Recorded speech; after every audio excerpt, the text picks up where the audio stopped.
오늘 본문은 우리가 아는 대로 훗날 이스라엘의 국부가 되었던, 그래서 그렇게 부르심을 받았던 야곱에 대한 말씀이지만, 야곱은 사실 그 족장부터 해서 성경에 나온 그 수많은 사람 중에서 사실은 가장 약한 사람이 바로 야곱입니다. 우리는 야곱을 볼 때 굉장히 꾀가 많고 지혜가 많고 굉장히 생존 경쟁률이 높은 사람으로 인식하고 있지만 그렇지 않습니다. 사실 야곱은요, 야곱의 인생을 보면은 이 야곱처럼 고난이 많고 사연이 많은 사람이 없습니다. 그 야곱의 장수가 요셉 다음으로 창세기에 많은데, 요셉 이상으로, 요셉은 워낙 예수님의 그림자이기 때문에 워낙 이제 이것은 상징적인 의미가 많지만, 야곱은 그야말로 모든 게 그냥 고난이에요. 그냥 인생 여정 자체가 고난입니다. 그런데 그 고난을 이길 만큼 야곱은 강한 사람이냐? 사실 그렇지 않습니다. 이 야곱은 여러분 아는 대로 아버지 이삭과 어머니 리브가 사이에서 태어났지만은, 당시의 상황 속에서는 이 사람은 영적으로든지 혹은 세상적으로든지 어떤 혜택도 받을 수 없는 그야말로 무적격자입니다. 그리고 이 야곱은 그 당시 밖에 나가서 사냥을 해야지 노동의 대가로 살 수 있는 세상에서 이게 어떤 경쟁이 안 되는 거예요. 그래서 어머니의 치맛자락을 붙잡고 살아야 했었던 그런 약한 사람이 바로 야곱이었습니다. 그렇기 때문에 우리는 그런 그가 팥죽으로든지 혹은 그 나이든 아버지의 눈을 속여서라도 하루 만에 장자권이라도 소유하고 싶었던 그 마음을 이해할 수 있는 것입니다. 그러나 꿈은 꾸지만 현실은 가혹하죠. 결국 이 유치한 속임수는 하루아침에 드러나게 되고, 이 분노에 붙잡혔던 형 에서, 들사람 에서의 그 보복을 피해서 그 어머니의 오빠인 삼촌 라반의 집으로 도망가게 됩니다. 이게 그의 인생의 성년으로 눈을 뜨면서 처음 시작이에요. 그러니까 성경학자들은 보통 이때 이 야곱의 나이를 20살 안쪽으로 보거든요. 이제 고등학교 졸업한 겁니다. 이제 그랬던 야곱이 부모 곁을 떠나서 첫 번째 고난이 시작된 거예요. 그런데 하나님은 그런 그를 추격하십니다. 하나님의 열심이 시작되고 있습니다. 이 부모님하고 이 고향이었던 이 브엘세바, 야곱이 있었던 이곳에서부터 삼촌 라반이 있는 데까지 거리가 몇 미터냐 하면 900km입니다. 그러니까 오늘날로 말하면 서울에서 부산까지를 왕복하는 겁니다. 아주 건강한 장년도 좋게 한 달 반, 2달 정도를 쉬지 않고 걸어야지 도착할 수 있는 거리가 그 거리입니다. 여러분, 이스라엘은 광야가 태반이잖아요. 낮에는 너무 뜨거워서 걸을 수가 없어요.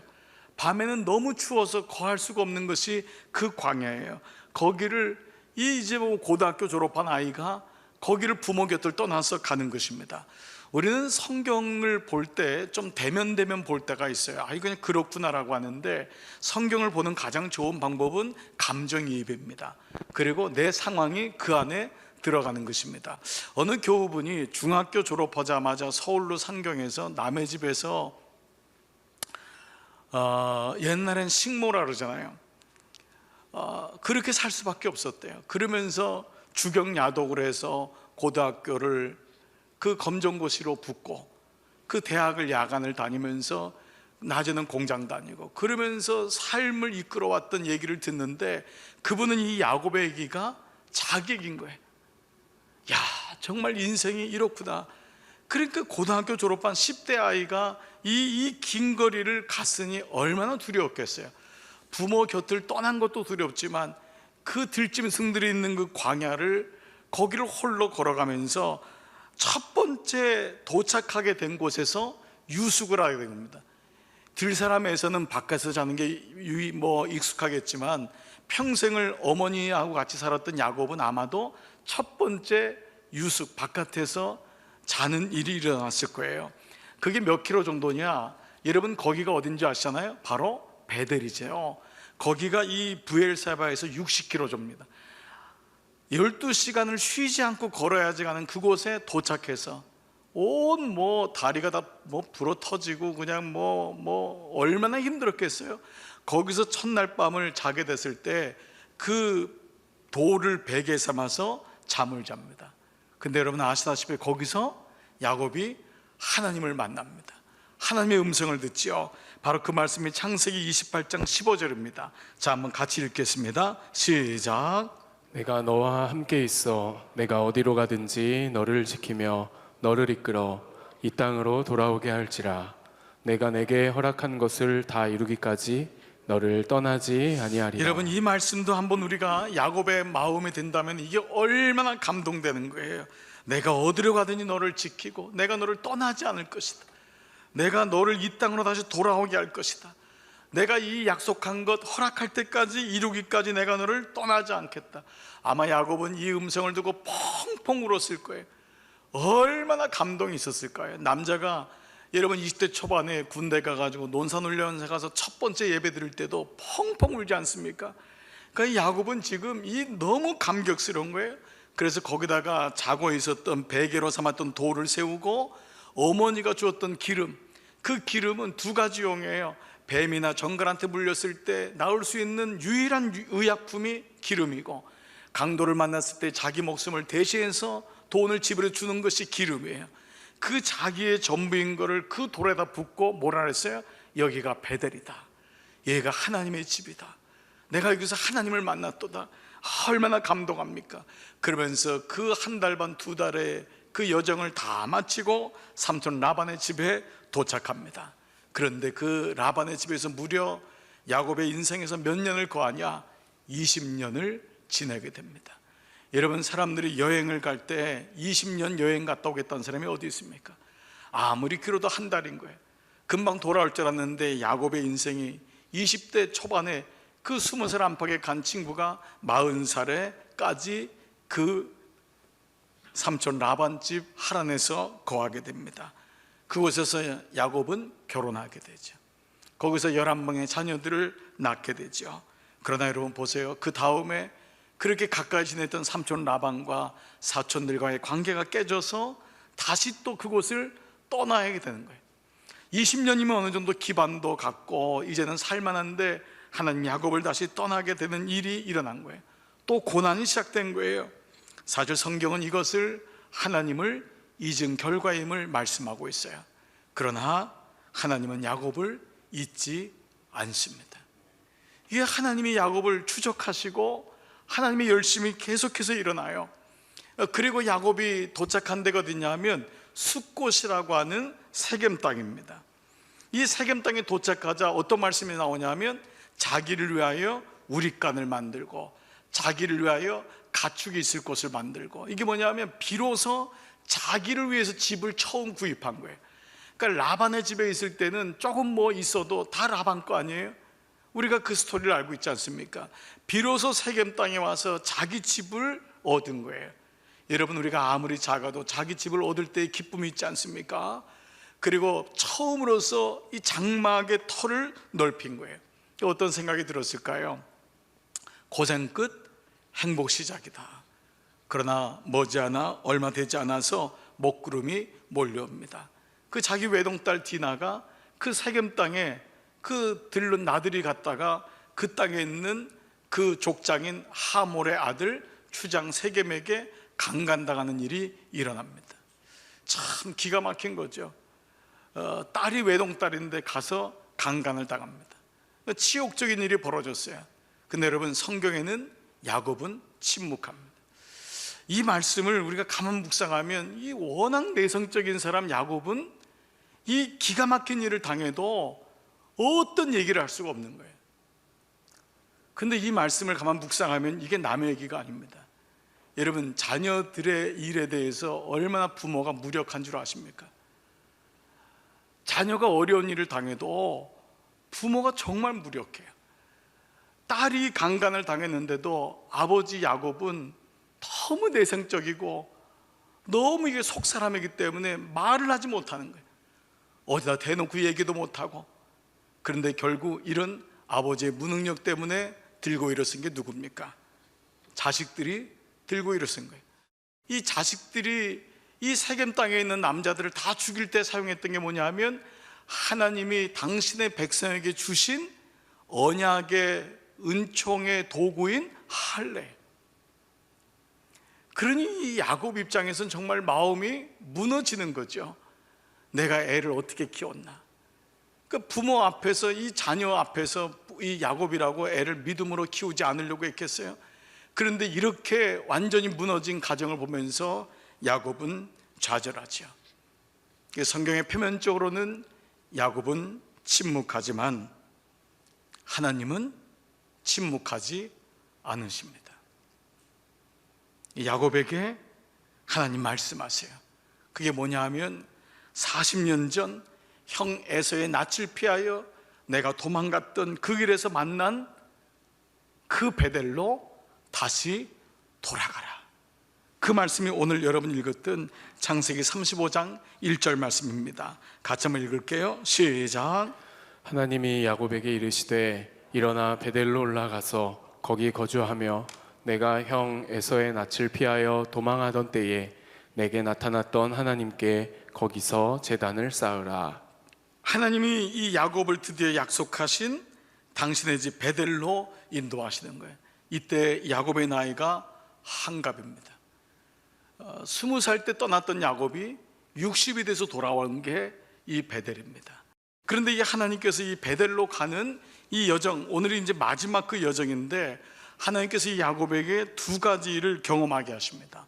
오늘 여러분들의 본문에서 이미 캐치하셨겠지만 하나는 우상에서 나오는 회심의 사건이고, 또 하나는 어머니의 유모였던 드보라의 죽음입니다. 이 두 가지를 경험하게 하세요. 그런데 이 두 가지 일이 일어났던 장소가 어디냐? 바로 상수리 나무입니다. 이 상수리 나무에서 이걸 경험하게 돼요. 이 상수리라고 하는 이 나무라고 하는 히브리 이 단어는 엘론이라고 하죠. 보통 이제 한국 우리나라 말로는 알론이라고 이제 나와 있지만 엘론입니다. 엘론인데 이 엘론은 알이라고 하는 단어에서 나온 명사형인데, 알이 뭐냐면 강하다라는 뜻입니다. 단단하다, 강하다. 그래서 이제 엘론이라고 하는데, 그래서 이것이 이제 우리나라 말로 번역된 게 참나무. 이 참하다 말이 있죠. 우리가 참하다 말은 그 사람 참 단단하다, 속이 여물다. 그래서 우리가 이제 보통 떡갈나무 종류를 참나무라고 하는데, 이게 우리나라 말로는 이제 엘론, 상수리 나무가 참나무, 영어로는 오크트리라고 얘기하죠. 그래서 보통 이제 숯으로 사용되거나 아니면은 그게 단단하기 때문에 그 집의 구루터기로 사용되는 것이 바로 상수리 나무입니다. 그런데 이 상수리 나무가 오늘 이 두 군데에서 이 야곱의 그 베델로 가는 마지막 여정에서 다 나오는 이유가 뭘까? 물론 우리는 그냥 우연치 않게 이게 상수리 나무에서 야곱이 자신의 우상들과 기고리들을 다 묻고, 또 드보라의 죽음이 상수리 나무에서 일어났다고 얘기할 수 있지만, 이 상수리 나무는 성경에 보면은 하나님의 사람들하고 연결지어서 어떤 중요한 부르심이 있는 경우, 어떤 중요한 사건이 있는 경우에 꼭 등장합니다. 굉장히 많은데 제가 그걸 다 얘기할 수는 없고, 대표적인 사람이 예를 들면 믿음의 조상 아브라함 아닙니까? 아브라함이 가나안 땅에 이르렀을 때 등장하는 게 상수리 나무입니다. 굉장히 중요한 여정의 시작 아닙니까? 가나안 땅에 도착했을 때, 그리고 장막을 옮겨야 하는 중요한 시점에서 하나님 앞에 제단을 쌓을 때 등장했던 것도 상수리 나무입니다. 성경에서는 심지어 너희 백성인 상수리 나무요 라고 하는 메시지도 있고, 심지어 이스라엘 백성들이 음욕을 품거나 하나님을 떠났을 때 너희가 어찌 상수리 나무에서 나를 떠나 음행을 버리며, 이런 메시지들이 나옵니다. 상수리 나무는 말씀드린 대로 일반적인 그저 나무예요. 근데 이 말씀이 상수리 나무 자체가 신성화가 된다는 것은 결코 아니죠. 어디서나 볼 수 있는 평범한 나무이지만, 그 나무에서 하나님은 하나님의 사람들로 하여금 제단을 쌓게 하고, 하나님은 당신의 천사를 보내고, 하나님은 거기서 하나님과의 언약이 세워지게 하고, 하나님 거기서 어려운 일이 있을 때 구해주는 일을 갖게 하는 여러 가지 일들을 하신다는 거예요. 이게 뭐죠? 상수리 나무는 우리의 일상에 있는 사건들을, 삶을 의미하는 것을 기본적으로 얘기하고 있다는 거예요. 이 상수리 나무에서 하나님은 야곱에게 두 가지 일을 경험하게 하셨다고 했죠. 자, 첫 번째 뭐죠? 회심의 사건입니다. 자, 창세기 35장 4절 같이 읽겠습니다. 시작. 그들이 자기 손에 있는 모든 이방 신상들과 자기 귀에 있는 귀고리들을 야곱에게 주는지라. 야곱이 그것들을 세겜 근처 상수리 나무 아래에 묻고. 자, 우리가 하나님의 공식이 있는데 하나님의 부르심에는 꼭 돌아섬이 따른다는 것입니다. 하나님이 부르실 때는 하나님께로 돌아오는 일이 일어나게 되는 거예요. 왜냐하면 이 말은 뭐냐면 돌아간다는 건 내가 의지적으로 돌아가는 것이 아니라 하나님이 부르기 때문에 돌아간다는 거예요. 나 이제 집에 돌아갑니다. 어머니 기도 못 잊어. 이 찬양이 뭐죠? 내가 마음을 정해서 돌아가는 것 같지만 거기에는 어머니의 기도가 있었기 때문에 내가 작정하고 내가 결정해서 예수님을 믿는 것이 아니라 주님의 부르심이 있었기 때문에 우리가 주보에도 늘상 우리가 새가족에 오면 혼자 온 사람을 자원이라고 쓰는데 그 자원이란 말이 맞지 않습니다. 사실은 스스로 온 사람은 아무도 없어요. 하나님의 인도하신 가운데 온 거예요. 이게 신앙의 첫 출발인 거죠. 그래서 야곱이 하나님께로 마음을 모으자 하나님이 우상 숭배했던 것들을 다 버리게 하는 일을 가능하게 하세요. 내가 결단해서 버린 게 아니에요. 내가 결단해서 헤어진 게 아니에요. 하나님이 이 일을 가능하게 하세요. 우상을 버리게 한 것도 하나님이 버리게 하세요. 베델로 부르신 것도 하나님이셨어요. 그리고 그것을 상수리 나무 아래에 묻게 하십니다. 일상의 회복을 통해서 하나님께서 내가 하나님을 떠났던 것들을 고난을 통해서 기억나게 하시는 거예요. 어려움을 통해서 내가 무엇을 묻어야 되는지를 하나님 알게 하시는 것입니다. 그리고 마침내 야곱은 베델에 도착하죠. 그리고 한갑의 나이가 다 돼서 이 베델에 도착한 다음에 그 베델의 이름을 또다시 명명하는데 엘 베델이라고 합니다. 그러면 말이 중복된 거예요. 이미 베드라는 말이 하우스고 엘이란 말이 하나님이란 말이거든요. 그런데 엘이라고 하는 말을 하나 더 붙였어요. 엘 베델이에요. 그 문자적으로 말하면 뭐예요? 진짜 하나님의 집이란 말이죠. 이 말의 영적인 의미로 말하면 바로 진짜 돌아왔다라는 것입니다. 진짜 돌아왔다. 두 번째는 우리가 이 베델에서 마지막 경험하는 게 뭐냐면 하나님이 드보라의 죽음을 경험하게 하십니다. 마치 영화의 한 장면처럼 하나님은 야곱의 마지막 장면을 이 드보라의 죽음으로 마무리합니다. 사실 오늘 이 35장 8절이 야곱의 공식적인 모든 행보예요. 그 고난 많고 사연 많았던 훗날 이스라엘의 그 국부가 되었던 그 한 사람의 일생이 어느 여종의 죽음으로 이 말씀이 마지막 끝납니다. 그리고 하나님은 이 야곱에게 너는 이스라엘이라는 말씀을 다시 확인시키고 그 다음에 야곱의 일생은 없어져요. 그리고 에서의 족보가 나오고 요셉이 등장합니다. 그러면 도대체 이 8절이 뭐길래 이 8절에서 그 위대한 한 사람 야곱의 인생을 마무리하냔 말이에요. 8절 말씀 같이 읽겠습니다. 시작. 리브가의 유모 드보라가 죽음에 그를 베델 아래 있는 상수리 나무 밑에 장사하고 그 나무 이름을 알론바굿이라 불렀더라. 여러분, 드보라가 누구지요? 드보라는 야곱의 어머니 리브가의 유모입니다. 즉 어머니 리브가가 그 자기가 있던 곳에서 떠나서 남편 이삭에게로 갈 때 그 어머니 사라가 리브가를 위해서 붙여줬던 게 유모예요. 이 리브가 몸이 약하고 먼 길을 가니까 너 옆에서 누가 시종을 들어야 되고 너 애기 나면은 그 젖먹이로 유모를 줘야 된다고 해서 줬던 게 바로 드보라 여종입니다. 한낱 한 번도 등장하지 않았던 사람이 이 성경 마지막에 드보라라는 이름이 드러나는 거예요. 그런데 이 드보라가 누구냐? 형 에서와 자기를 어릴 때 젖먹여 줬던 사람이 이 드보라예요. 그런데 이 성경에는 놀랍게도 리브가, 어머니 리브가의 죽음에 대해서는 언급하지 않아요.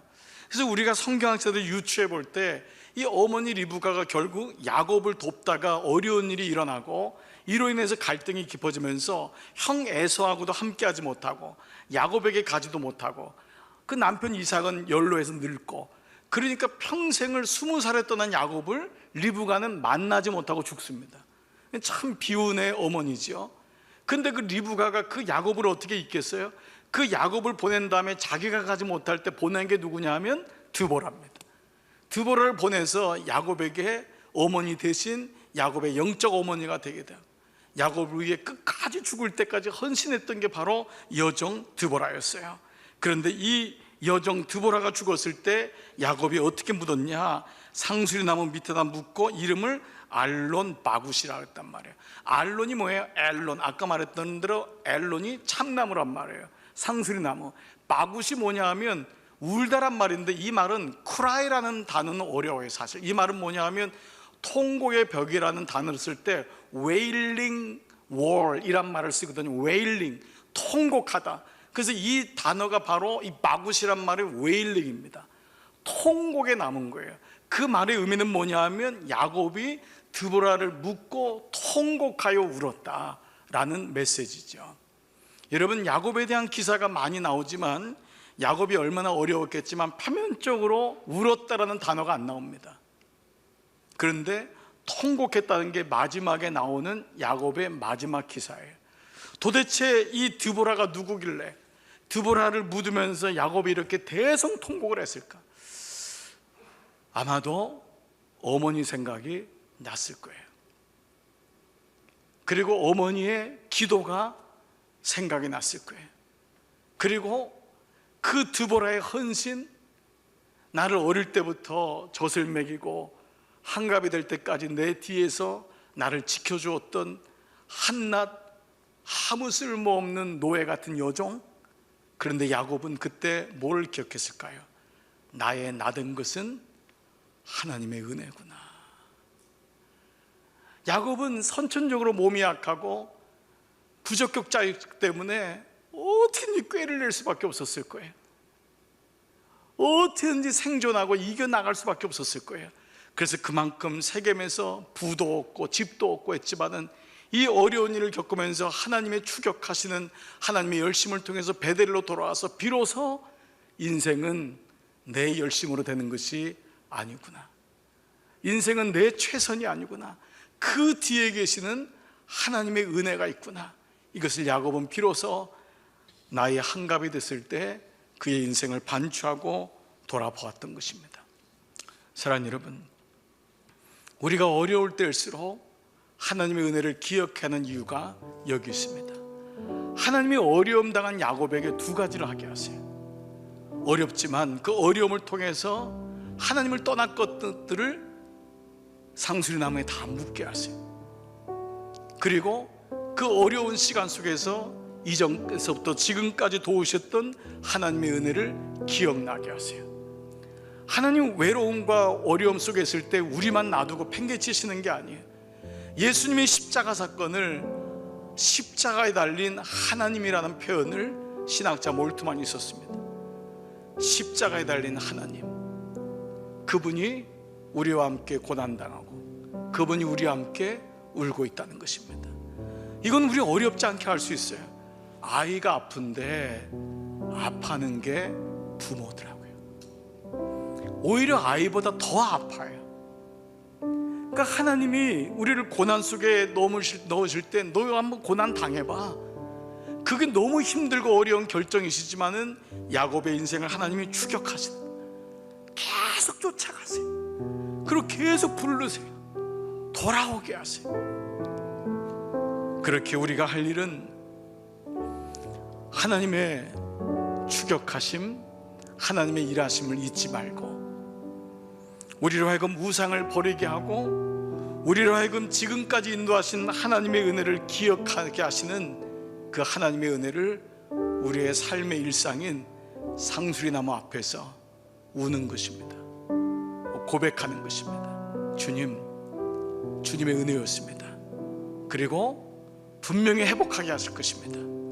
그래서 우리는 비단 지금 바이러스로 인해서만이 아니라 우리는 한 단계 더 나가서 하나님을 떠난 이 백성의 모습을 보고 그래서 기도하고 중보하고 금식하고 기도하는 것입니다. 바이러스 19가 끝나면 바이러스 20이 또 들어오고 21이 올 거 아닙니까? 그러면 그때마다 우리는 또 두려워하는 것입니까? 끊임없는 고난 속에 있지만 우리는 하나님의 은혜를 다시 보는, 그리고 하나님을 기쁘게 하지 않았던 것들을 다시 떠나게 되는, 겸비하여 주께로 돌아오는 그 백성으로 이 시기를 하나님 인도하실 것입니다. 하나님은 우리나라와 우리 백성을 향한, 그리고 여러분 모두를 향한 사랑을 지금도 지키고 있습니다. 오늘 동영상으로 예배를 드리지만 힘을 내시기 바랍니다. 그리고 이번 한 주간도 여러분이 있는 장소가 상수리 나무임을 기억하시고 그곳에서 오늘도 이번 한 주도 승리하는 여러분 모두 되시기를 주님의 이름으로 축복합니다.